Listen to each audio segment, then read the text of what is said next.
Hey there, folks. Hey there, folks. Welcome back, YouTube. We're jumping. I got it says Australia, but I got my. No, we can't do Australia first. That's the fun one. We got to do United Kingdom. What the hell am I doing here? There we go. Welcome to the motherfucking show. This is the very professional News Underground. Here we go. We're jumping into our UK news. Dang, congratulations. He's fifth in the guild, folks. He's doing this all for Ukraine. He's playing the wonderful, and I'm paid to say that until at least tomorrow, maybe even Monday.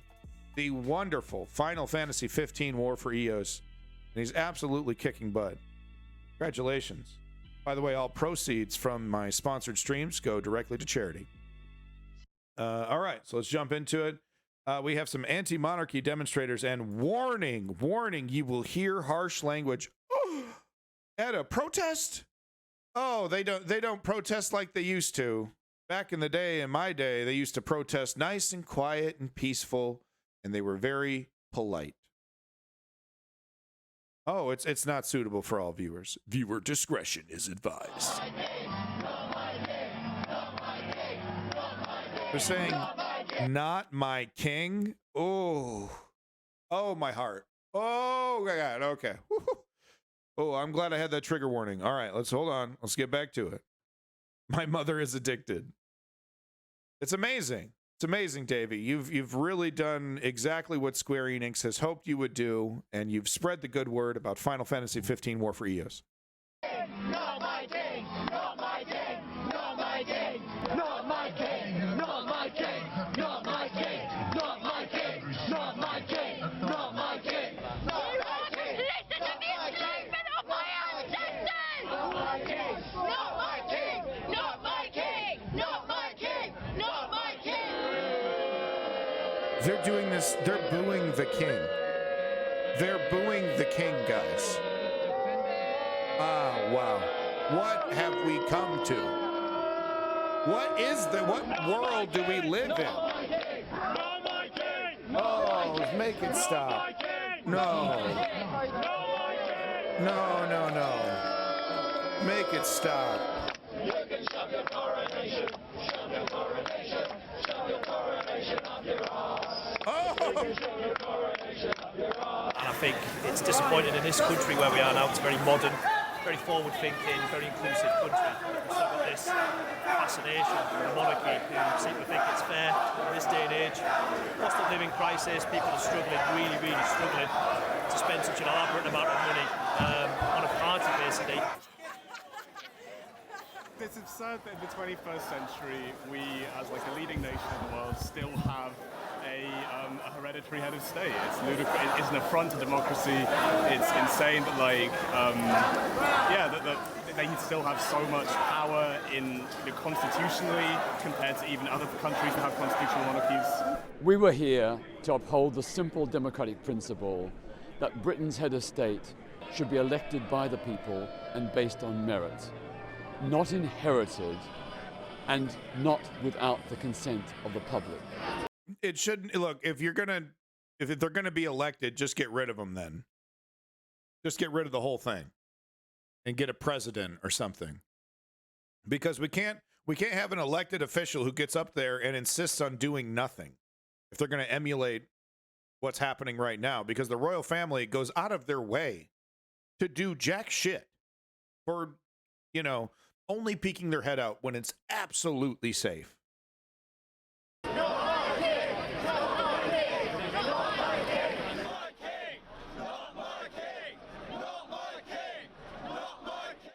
I can't believe the words. Did you hear that? They said they could stick the coronation up their ass. The president should be king. You would say that, Davey. The president should absolutely not be king. The more power that is concentrated into one single individual, the more likely people are to get their rights taken from them. At best. There should be no kings or queens. Everyone should have a thorough check and balance to their capabilities, as the founders laid out. That's what should happen. Really pathetic Labor is really disappointing. Labor is honestly very disappointing. I mean, and this, just like what we see with the neoliberals who are holding on by a hope and a thread. Poll numbers are just average at best. When they're up against characters like Ted Cruz, characters like Donald Trump, right? And here we see it in the same thing in the UK. Latest national estimated vote share projection from Professor Michael Thrasher shows Labour on track to become the largest party at a general election. So they're going to win, but falling short of an outright majority. Come on. You have the clown car that is the Tory party, the Tory organization. You got. I mean, what does it take? I mean, what does it take? I mean, the problem is that the neoliberals don't want to offer things. Oh, that is still going. I got to fix that. The neoliberals don't want to offer real solutions to the problem. They're not. They're offering status quo at best. Changes around the edge. Now we have Keir Starmer not even talking about Brexit anymore. He's too scared. So they've some lefties have convinced themselves that Keir Starmer is just strategically not talking about Brexit. But once we put him into power, he's going to do all kinds of things to reverse Brexit. Yeah, that's exactly what we saw with Bush, right? Or with Bush and Obama. As soon as Obama got in office, he's going to reverse all those illegal things. No, codified them into law. Why? Because the goal is the same. The money masters are the same. Of course, the people who cynically say both parties are exactly the same are incredibly wrong as well. But yeah, guys, all political parties in all major countries have been captured in some way or another by their financial money masters. I call it the oligarchy. The oligarchies across the world are firmly in charge of their governments.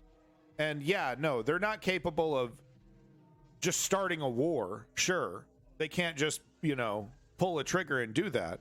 But they have incredible amounts of power and sway. And they own these motherfuckers. The neoliberals. The neoliberals have a vested interest in winning, but not too much, and promising enough to get a vote or two, but not promising enough where they have a straight up progressive mandate and they have to make radical change that may affect business. Oh, you're going to raise my taxes. No, my profits. Can't do that. That's why we see all the solutions to all these inflation, crises across the world. What's their solution? Fuck you up the ass. Can I say that? Probably can't say that. I apologize. You take it right up, up the whoop. You know what I mean? It's all about attacking the middle class and lower classes. It's all about lowering your wages, lowering your expectations. Some Wall Street Journal opinion article came out and said you should just be happy. Just accept that you're poorer and move on with it. Basically, just get over it. It's never going to get better. This is the new normal. I apologize. I probably can't say that. I get heated talking about the oligarchy. And I got to remove this chat bot here. So I apologize if I offended anybody. There we go. Boom. Oh, I got to turn these on. Hell yeah, boy. Climate change, Ukraine, abortion support. You know it. And we can turn that off temporarily. There we go. Yep, there we go. Cool. All right, so I got a couple more UK videos here, and then we will move on. Quote machine. Don't quote me in my earlier comment. Party, Greg Hands was facing the music on Friday as the result. I just got my stream back. By the time I recorded this video, the Tories had lost just over 1,000 seats. Hello, IC Nain. Welcome back. It's good to see you. This is something very interesting, as they had thrown out this sort of number in order to up the expectations for Labour, the Lib Dems and Greens, not really expecting such a high loss. in order to spin something lower as some sort of victory. But it really is crash and burn territory for the I said, God save the Queen, and Jeff Bezos is a flippin' genius. Conservatives. Now, will they take responsibility for these losses, or will they blame somebody else? Have a listen to who Greg Hands held responsible for the 1,000-seat Tory loss. How damaging has this last year been to your party? We're on the third Prime Minister just in the last year. We've seen mortgage rates shoot up as a result of Tory policies. We've seen the biggest set of public sector strikes in decades, and we've seen the tax burden at its highest level for 70 years. I mean, that's a pretty tough sell for voters, isn't it? Well, I think the country has had a difficult year. The Conservative Party has had a difficult year. A lot of that is driven, of course, by Vladimir Putin's invasion of Ukraine. What? Teachers are going on... Sorry, teachers... Yep, you goddamn right, quote machine. You can quote me on that one. Make sure you quote me on that one to every mainstream outlet, please. That'll give me some... That'll get the heat off me, man. I need to get the heat off me. Nurses, junior doctors, ambulance drivers, railway workers are going on strike because of Vladimir Putin's... Yeah, no, exactly, because of Vladimir invasion Putin. of Ukraine. People can't feed their families because of Vladimir Putin's invasion of Ukraine. Yeah. This is the reason why... all the economic issues and inflation issues in the UK. If it wasn't for the war in Ukraine, Brexit would be humming like a beautiful machine. Tories have lost 1,000 seats is because of Vladimir Putin's invasion of Ukraine. Really? I know you can blame him for a lot of things, but blaming him for Tories losing seats at a local election, that's a stretch. Big spike in energy prices, the big spike in inflation. But that is exactly why Rishi Sunak has given the priority he's been given to halving inflation, cutting the debt, growing the economy, reducing hospital waiting lists, and stopping the boats. Those are the government's priorities. Those, I think, are the people's priorities. Moving forward, I think Rishi Sunak will be getting on with the job with the whole cabinet, making sure we continue to deliver for the whole country. So, we'll talk about that when we get to the Ukraine segment. But these are not the people's priorities. Cutting inflation, stopping the boats, things like this. These obviously they're not, because the people would have voted for you if they were the priorities. This is really strange. What they're saying is, well, Rishi Sunak has his priorities, and these are the priorities of the people. But for some reason, people voted against these priorities. The United States could actually easily pay for everything. The United States brings in so much tax revenue. It can easily cover all these debts and bills, even now with the incredibly bloated military-industrial complex. So it's really only political corruption that's preventing, our economy from really being successful for the lower and middle classes. Against the Tories.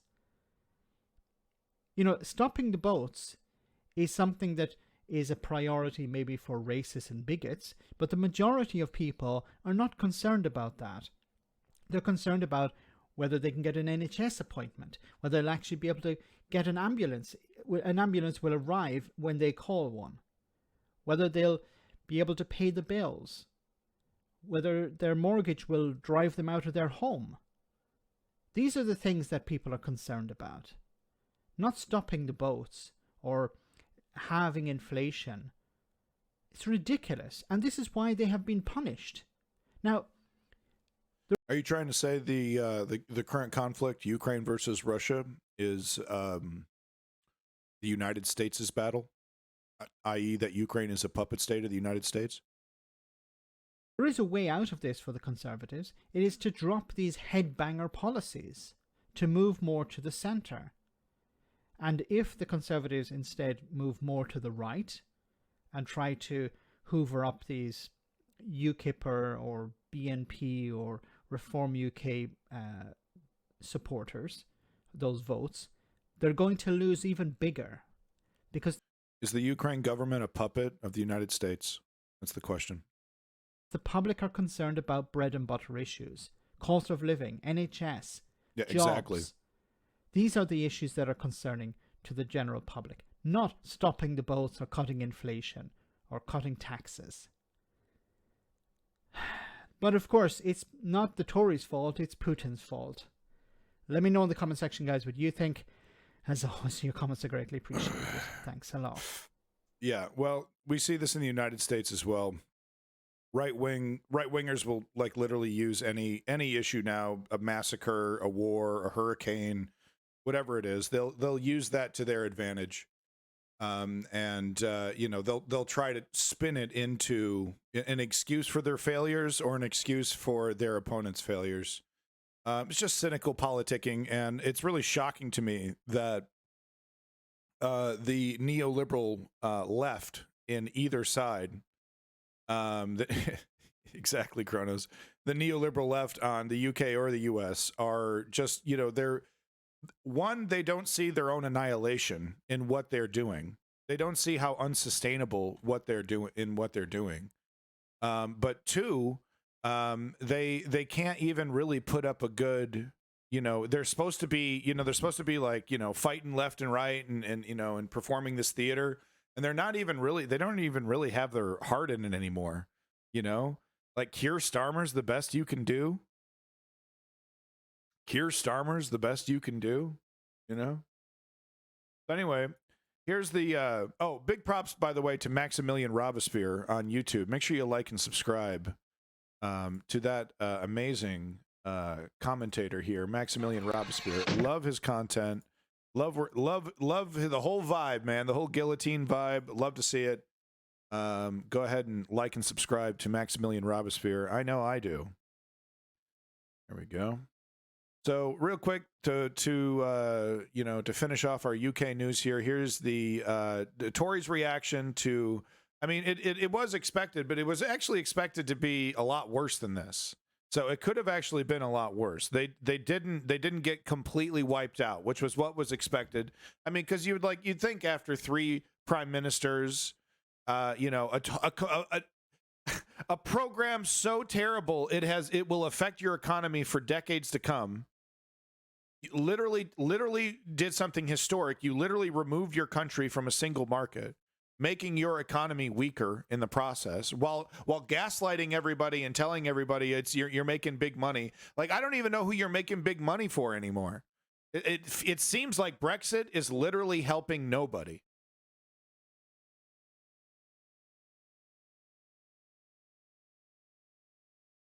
In terms of the results, it's still early. We've just had a quarter of the results in. But what I am going to carry on doing is delivering on the people's priorities. Halving inflation, growing the economy, reducing debt, cutting waiting lists and stopping the votes. That's what people want us to do. That's what I'm going to keep hard at doing. Now, the ex-Conservative leader of Medway Council blamed the I would say 2 things that people are saying. First of all, they respect Rishi Sunak as Prime Minister. I've yet to have a conversation on the doorstep that isn't improved by mentioning the name Rishi Sunak and the job that he's doing. Clearly, people have been dissatisfied with the government's performance last year. But I think they're willing to give Rishi Sunak and the team a chance, and they recognise that he's working very hard. So can I be clear? I'm going to interrupt you at this point, because what you're seeing so far, to be clear, is that the vote... No, Brexit's been a huge success. You just don't see it, Ryan. You just don't see it. You're a Ramoner.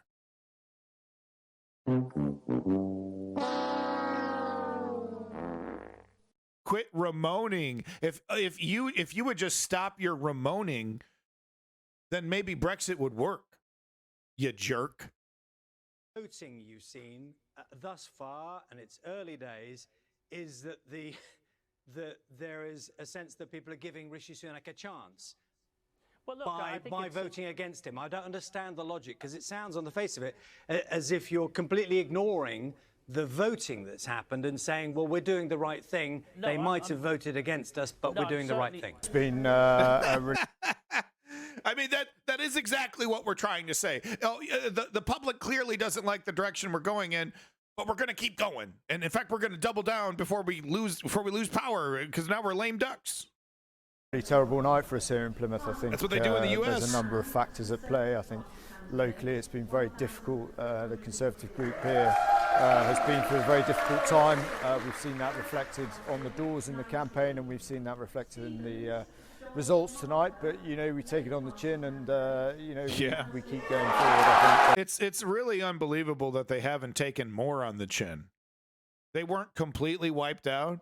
I mean, honestly, what do you got to do? Does Boris Johnson just need to like leave a fat dump in a public restaurant, and then someone takes a picture? And I mean, honestly, like, do one of these guys need to be completely debased before the public throws them away? How corrupt can you be before the public's like, because how much can you go, oh, both sides are corrupt.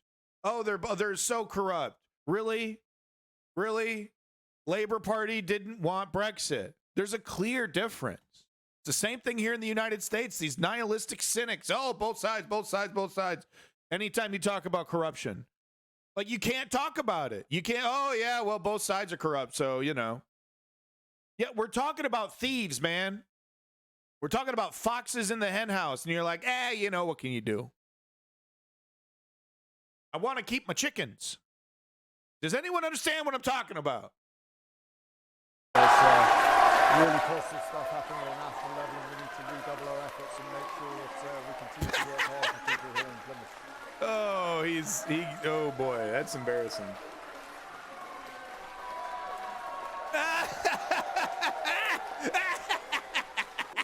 On the turmoil in the Conservative Party that we saw last year, Partygate, Chris Pincher, the Liz Truss and the mini-budget and so on. But many would say, well, actually, there seems to be a rejection of Rishi Sunak and precisely that change to a safer pair of hands, as it were. It seems like voters aren't really buying that, going by the level of losses that you are finding. Well, I just simply don't buy that. So ultimately, let's be quite clear, all the pollsters were saying that they expected the Conservatives to have quite big losses across the country. We know that ultimately, obviously, it's been challenging with the fact that we're still on average probably 15, 16 points behind in the national polls. We've clawed that back quite a lot, and that's thanks to Rishi Sunak. That's still Rishi Sunak delivering on those 5 pledges, making sure that he's talking to people day in, day out. We see the illegal migration bill. Hasn't delivered on that well, yet, the illegal migration bill is a humongous step forward, which the Labour Party are completely opposed to. They're happy for Brussels. Yeah, they're completely opposed to it because you're treating asylum seekers like scumbag cockroaches, and you're like, it's been a big success. I mean, in the United States, we're letting it get so bad that we're creating little kitty gulags. Okay, that's how bad the right-wing immigration policies that, by the way, Obama, Biden, Trump all support. Bush too, but who gives a fuck about him? He's painting fucking pictures and going on Ellen. Holy shit. Democrat Party do have a level of corruption in them, but Republicans, no. I mean, like, of course. What the left needs to do is inject a little fucking nuance into how they discuss things instead of pithy and cynically just, both sides corrupt. It's okay that my party's taking billions of dollars in political contributions because the other side does it. That's okay. Well, we got to play. We got to fight. In the excuses and excuses and excuses. These fucking people are pathetic, and they can't even play the game right. Nancy Pelosi isn't even playing the game right, ceding all his power to Mitch McConnell. Same thing happening with the UK politics. Anyone talking about labor? I mean, honestly, is anyone talking about labor? Like, really? It's all about Boris Johnson and the fucking right-wing circus and Rishi Sunak and all this shit. It's the right-wing circus. That's like 60 to 70% of the discussion, maybe even more. And what do the left do? Oh, okay, well, maybe we'll just do some corporatist policies. We're not them. We're better. But I don't know. Maybe we don't really want to talk about Brexit anymore because we're cowards. Same fucking shit in the United States. Same exact shit in the United States. And actually, same shit in fucking Canada too. With the Trudeau Liberals. Having to be forced by the NDP to follow their own campaign promises, to follow their own manifesto. All right, had to beg and cajole and pull every goddamn card in the book just to get them to do dental care here in Canada. And they promised it. That was an election issue. Same shit. Thank you, Ryan. I'm not going to kink shame you, buddy. Congratulations. Thank you so much. Thank you so much, Ryan. No price for Rwanda, though. Well, if the Labour Party and their lefty lawyer mates weren't looking to stop us at every opportunity, if Sir Keir Starmer would, actually tell them to step aside so we can deliver on the people's priorities, stand up for the sovereignty of our country, deliver on taking back control of our laws and our borders, then perhaps we can get on with the work that we want to do. But sadly, when we've got Sir Keir Starmer, who's happy to keep foreign national offenders on the ground here and then go on to commit other crimes, as was reported in the Sun newspaper, I think that's a huge concern, and voters will rightly be worried about the continuous flip-flopping from Sir Keir Starmer, whether that be on tuition fees, Jeremy Corbyn, or even his 10 pages as leader. You made your point about Sir Keir Starmer, but it looks like here the voters are responding to what Sir Keir Starmer is saying. The problem is the damage that Boris Johnson and Liz Truss did to the Conservative brand. Number 10 will not be surprised by these bad results, and they will privately, Nick, share your description of them at the start of this piece. This is like a Doctor Who episode. What are you doing? Holy shit, back the fuck up! If you look at the national polls, the Conservatives are still a long way behind. They are in serious political difficulty, but the gap has narrowed since Rishi Sunak took over. And if you ask the question, who do people think will make the best prime minister, Sunak is pretty competitive with Starmer. So I think those two bits of data tell you what you need to know about the next election. The problem is not Sunak. He's improving the situation, but he started miles behind and he's got a hell of a job to do to try and close the gap fully. The problem with a message of steady as she goes is if you're declaring it when you're heading for a blooming great iceberg. Medway Council in Gillingham, that has gone from the Conservatives, who've held it for 20 years, to Labour. That's something that even Tony Blair didn't manage. It's a huge loss for you today, isn't it? Well, look, I mean, there's areas, of course, we're disappointed. I was in Medway during the course of the campaign. But, equally, there are areas that Labour need to win to show that they're making progress. And I don't think they are making the comprehensive progress that they need to make. For example... Isn't Medway exactly a place that, like that, a Conservative heartland? It's places like that you need to hang on to if you're going to win a general election. The Conservatives have been gaining seats in places like Peterborough, in places like Sandwell, in places like Bassetlaw. Those are all seats that Jeremy Corbyn won in 2017 that the Conservatives are gaining in this year, which I think means that for Sir Keir Starmer, it's not overall, it's not a uniformly good picture for Labour. Now, the ex-Conservative leader of Medway Council blamed the unpopularity of your government, cost of living plans, the planning changes, NHS failings. That's all down to you. A clear message from voters. What's going to change? Look, as I said, we've only had a quarter of the results in. Actually, we're... I love how how they'll answer questions with, oh, there's this major story that everyone's talking about, everyone knows about. Clearly you've heard about it, and they'll just bald face. Oh, I haven't read about that. I don't know what you're talking about. I haven't actually read about that yet. While they're still like formulating their narrative. You know what I mean? It's just, why do we let them get away with this? Why do we let them get? Why? Why do we participate in this fucking theater? Right? This absurd performance that we fucking insist these fucking vassals perform in front of us. They're lying to us. And we can't tell them anymore that you're lying to us. Why?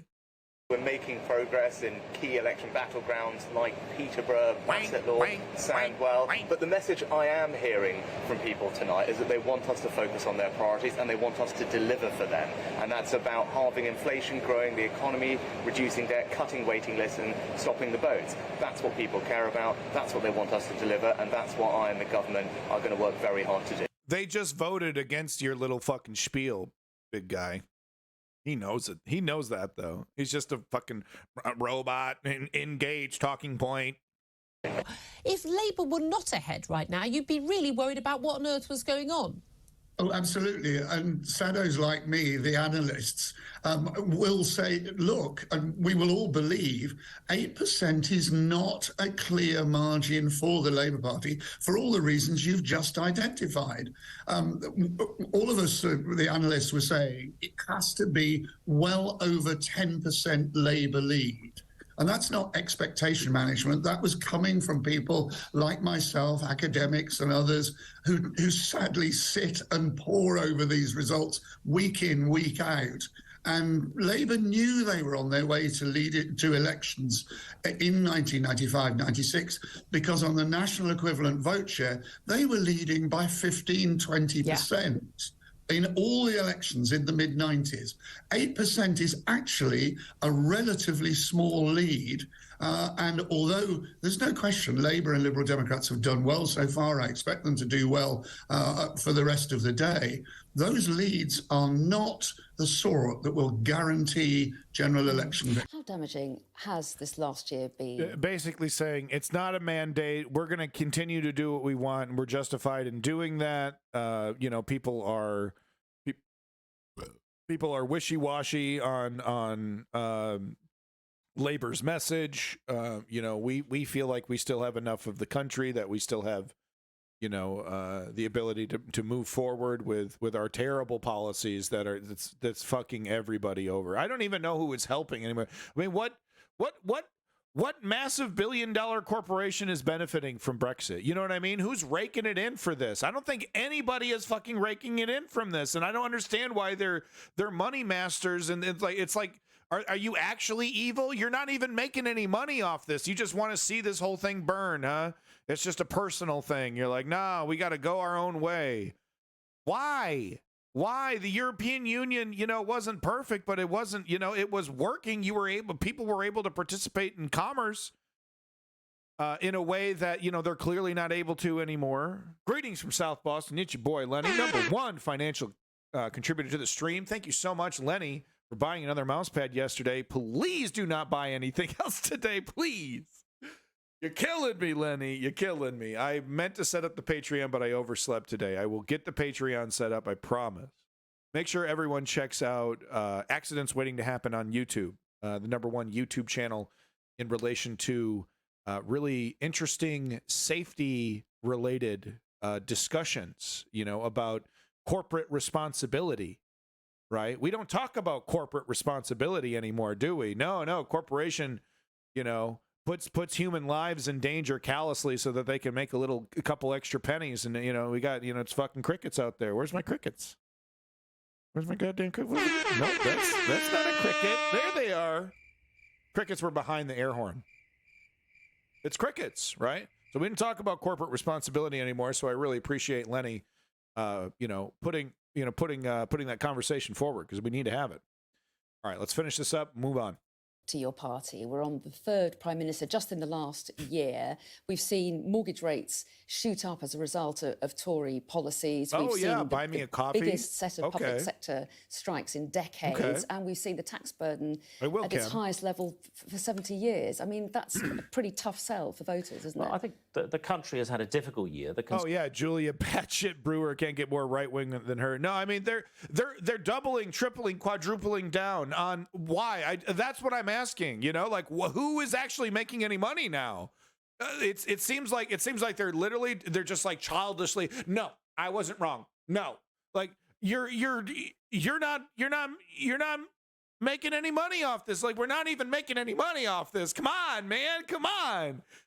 Let's just admit we were wrong and move on from this travesty of Brexit. Come on. Start the discussions to rejoin the EU. Fucking please. If Keir Starmer doesn't do a fucking thing about Brexit, that tells you everything about the neoliberal fucking parties in the UK, but in the US as well. But I mean, it just tells you everything you need to know about these fucking so-called fake-ass lefty liberal progressives that talk the language of the left, that talk the language of freedom and progressivism, and then are just terrible, that are just absolutely milquetoast corporatists that are so cowardly they couldn't peek their head out if the fucking ass was on fire. You know what I'm saying? Terrible. They refuse to stick their neck out, and all they know how to do is cash checks from fucking daddy oligarchy. I'm sick of it. Is anyone else sick of it? I'm absolutely fucking tired of it. My whole life is this. Conservative Party has had a difficult year. A lot of that is driven, of course, by Vladimir Putin's invasion of Ukraine, the big spike in energy prices, the big spike in inflation. But that is exactly why Rishi Sunak has given the priority he's been given to halving inflation, cutting the debt, growing the economy, reducing hospital waiting lists, and stopping the votes. Those are the government's priorities. Those, I think, are the people's priorities. Moving forward, I think Rishi Sunak will be getting on with the job with the whole cabinet, making sure we continue to deliver for the whole country. So, but overall, a disappointing night for the Tories. Well, overall, of course, it's a disappointing night, and we've lost some good councillors, and there'll be a number of people. But we're not going to change a goddamn sore this thing. morning. People I know well, having been in the Conservative Party for the last 37 years, I know many of our councillors personally who've had reverses last night. But I do say quite clearly that this is not a comprehensive picture for Labour under Keir Starmer. There's places there that Jeremy Corbyn won in 2017, like, for example, Peterborough, Sandwell, Bassetlaw. The Labour, that the Conservatives have been gaining seats last night. So this is not a uniformly good picture for Labour. My dick is raw, dude. Get off.